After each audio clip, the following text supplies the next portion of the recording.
ba umalis ang ospital, pare? Ay. Alam mo, Doc, hindi na nila ako kailangan doon. Kaya binigay ko na yung pagkakataon kay Rosel at sa mga anak namin. Pero ikaw pa rin ang tatay. Tingin mo, pagkatapos ng lahat mapapatawad pa ako ni Rosel. Sobrang nga ang galit niya. Sigurado damay ako.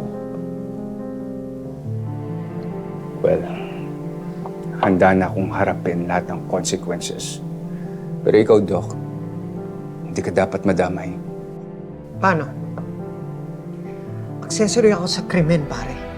I covered it up. I protected you. I'm just as guilty as you are. May kakausapin tayo, abogado. Baka may paraan pa, Doc. Hindi ka dapat madamay dito Dapat ako lang. Ako lahat tumanggap ng kaparusahan. Total, sa akin naman nag-ugat ng lahat nito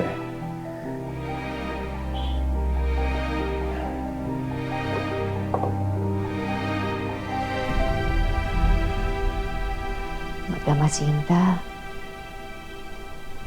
sana po gumising na kayo. May magandang balita po kami sa inyo. Nahanap ko na po yung anak ko.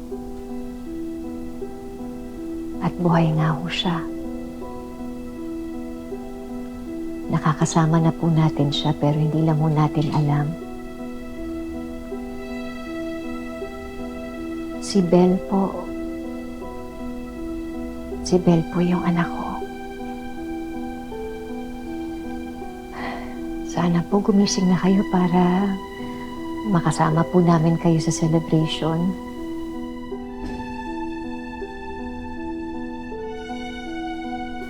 Nay, huwag po kayo mag-alala. Sabi naman ng doktor, stable siya. Magigising din siya. Nay, nakalis na po ata si Dad. Hindi pa po siya naabutan. Pabayaan mo siya. Wala siyang lugar sa pamilyang ito. Ang importante yung tayo.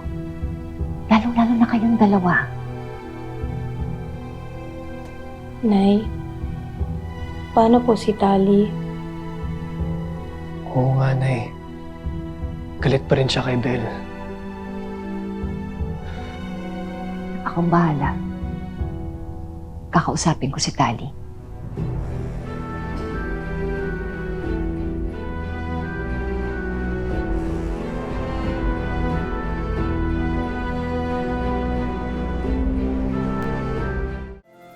Attorney, sandali lang po mabalikan ko po kayo.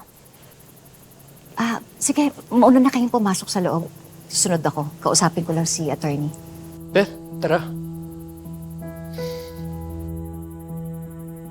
Hello, attorney? Ano pwedeng kasong i-file natin?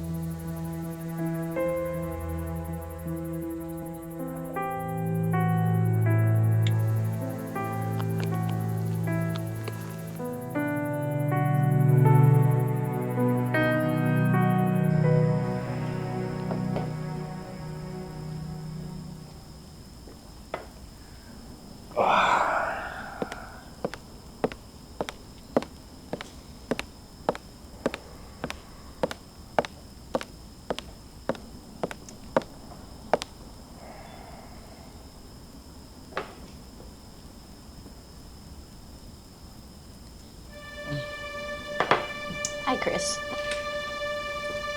Anong ginagawa mo rito? I just dropped by to say hi. Bia, you're drunk. Pareho lang tayo. Dapat nga, sabay na lang tayong tumagay But then again, paano nga ba natin gagawin yun? Kinasusuklaman na natin ang isa't isa. Pwede ba? Umalis ka na. Umalis ka na! Wala akong panahon sa'yo. Walang panahon? Then maybe I should do something urgent enough to demand your full attention.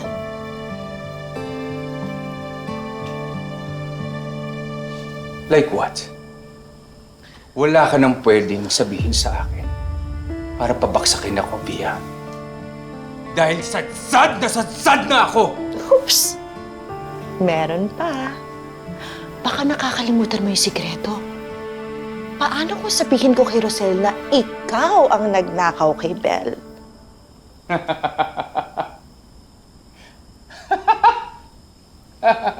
What's so entertaining? O pinagtatakpan mo lang ba ng tawa mo yung takot mo? Care to explain, Chris? Bia, huli ka na sa balita. Wala ka nang pwedeng pasabugin pa dahil alam na ni Rosel. Anong pinagsasabi mo? Alam na ni Rosel! Alam niya na lahat! Ano yung alam niya? Alam niya na anak niya si Belle! Alam niya na anak namin si Belle. Kaya, wala ka nang pwede pang sabihin sa akin para pabaksakin ako.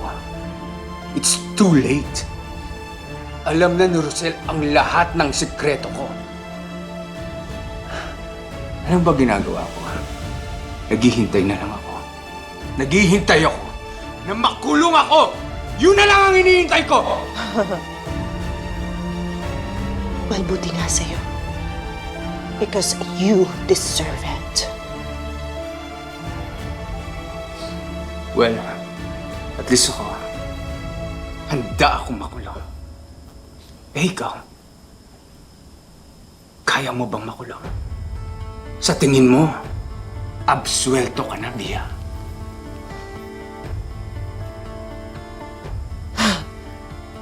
Hindi ako natatakot sa kanya.